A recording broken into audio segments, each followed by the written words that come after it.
There is a lot of research around about the importance of customer experience, and in fact, it's actually a bit of a buzzword these days across all industries. We are in the age of the customer, and what I mean by that is that clients or customers, not companies, are shaping the strategies. They decide the what, how, and when to buy, and we don't have much control over what they say and where their loyalties lie.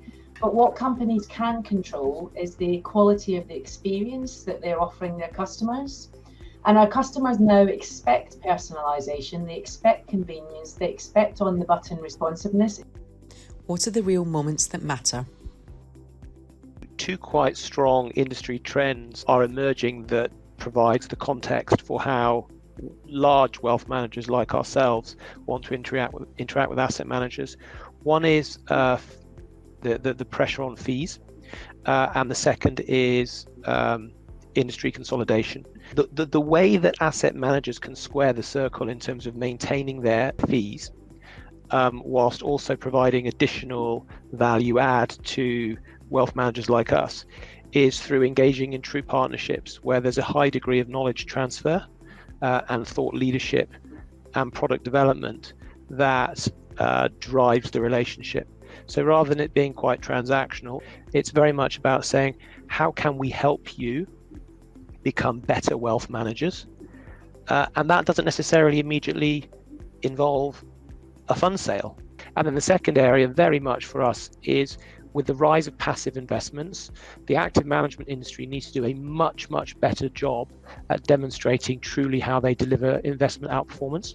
It relates to what I previously mentioned, which is encouraging our asset management relationships to actually help us with our own work. It isn't just the RM now, it's the product team, it's the investment team, it's the marketing team, it's reporting, it's servicing, bringing all of that in one picture and making that available to our clients in a more holistic way is how we can certainly add value.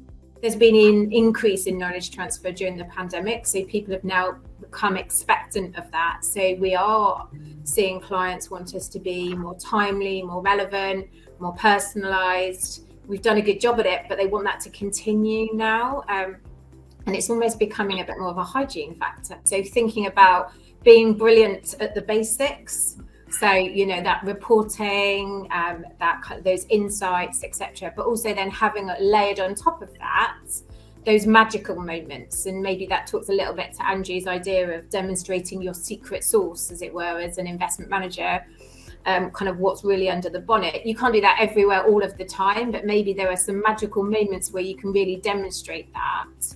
One way or the other, clients expect more from us. And sometimes they have issues, and it's up to us to come and try to solve their issues as long as it's in sync with what we do.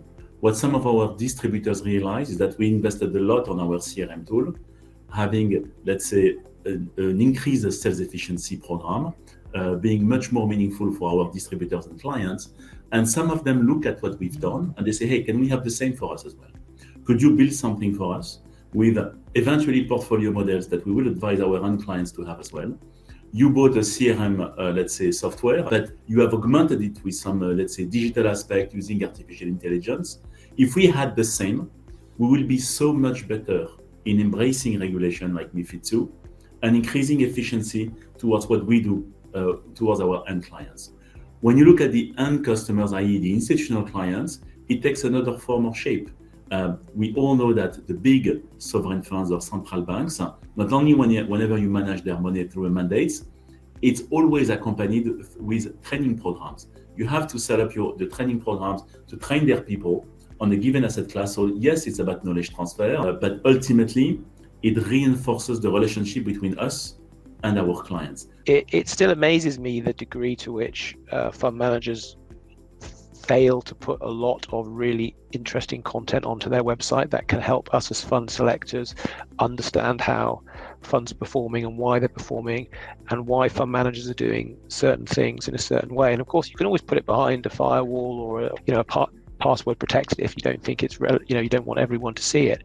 But the challenge I would always put to someone from marketing is, let's say you take all the questions and all the data requests that you get before or during a meeting that a well-respected fund selector would have with a fund manager. You can basically put everything any client could ever possibly want to know into a database, and then let the client opt in to what bits of information they want. Is there any reason that any of that cannot be automatically available in a ready format on the company's website via a login? Who takes ownership of customer experience in asset management firms? So having a head of customer experience for us will help us at least measure customer satisfaction, understand the touch points we have with our clients, understand the pain points, where are we good, where we are bad, what we have to improve, if we want to be a company to do business with in a more easily, let's say, manner, and how we can work on it collectively. Often what we realize, it's a way for us to transform the culture of a company and break the silos. How do you overcome operational friction and the war for budget? This idea around modernization of technology and how you balance modernization and investing in getting rid of the technical debt with the client-facing initiatives. And often we kind of have that debate around, yeah, but we want to modernize, we want to get on to the right tool set, but then we've got a big client-facing initiative that we also want to take priority. We need to add more value to our clients. We all agree. And I can just share with you, it's a live example right now. We have a massive potential project that can add a lot of value to clients. But then guess what? It's an expensive one. And then the CFO comes in and says, what's the return on investment? Well, you know what, we're going to improve the client's experience. Yes, but you've done enough already on improving customer experience. Why should we invest additional more millions to do that with a return that will be maybe in 3, 4, or 5 years? So to me, beyond the traditional operational friction that we see, there is also a war for budget to some extent. Mm-hmm. And how do we define prioritization? How do we make sure that we have enough bandwidth coming from the top to push the organization to transform itself? What does best-in-class customer experience really look like? You're almost defining a customer experience for one, not many. And how do you do that? And I think that's where the challenge comes now. Each of us have to find those moments where we can show how good we are in front of clients. It can be organizing fantastic events to clients, bringing the best thought leaders in the world, and make the client think out of the box compared to the traditional document that they keep having or receiving. The easy access to data, information provided by PMs in an easy manner to read, so that you can effectively check that a PM walks the talk in the way they will manage their money, so on and so forth. What are the top tips for implementing a customer experience program? It requires investment. It requires tenacity, because every year you will be cut, your budget will be cut potentially. So you need to show small successes along the line. Don't pretend you're going to revolutionize the world in 3 or 4 years. The best way to do it is to hire consultants. Many players have done it. Consultants have done it. There are ways to do it. Look at the end-to-end process. See where in a company you are good at. Where are you bad at? Where are your pain points? What do you need to focus on? And I'm sure, Hazel, you remember the joint experience we had in the past, where we realized that all our budget, all our investments, all what we were good at was on pre-sales. You look at pre-sales, sales, and post-sales, to put it in simple words. And we were actually not investing enough on post-sales. And it was quite interesting that what was obvious as an outcome of the analysis we did, nobody ever mentioned it that way.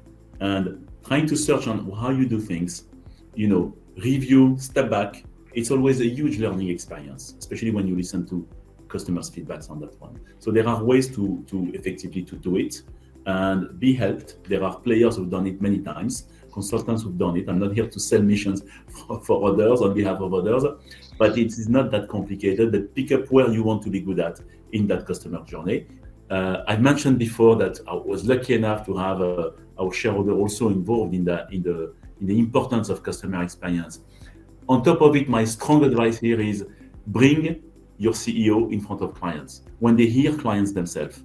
It's funny how after 20 client meetings, my CEO had a different view of the company than before. I think it takes this happy village of people in your teams, right? This is down to everybody. And I think you need to take everybody kind of on that journey internally to ensure that they all understand your vision, your narrative, what you're trying to get to, and to take care of your own teams, because if you want them to build a great client experience, you want them to be happy and motivated too. So let's start with our own teams and build from there. Well, thank you all. We've heard some really good insights from our 3 experts, and hopefully it's also given you some practical ideas and tips on how to move forward with customer experience programs, and also really hearing it from the horse's mouth in terms of what's important to the customer. Thank you very much, Hazel, and thank you, Natalie, and Andrew and Joseph. I think it's been an absolutely fantastic discussion and debate, and thank you everyone in the audience that has engaged us. I look forward to seeing you all soon on the next webinar from Kurtosys.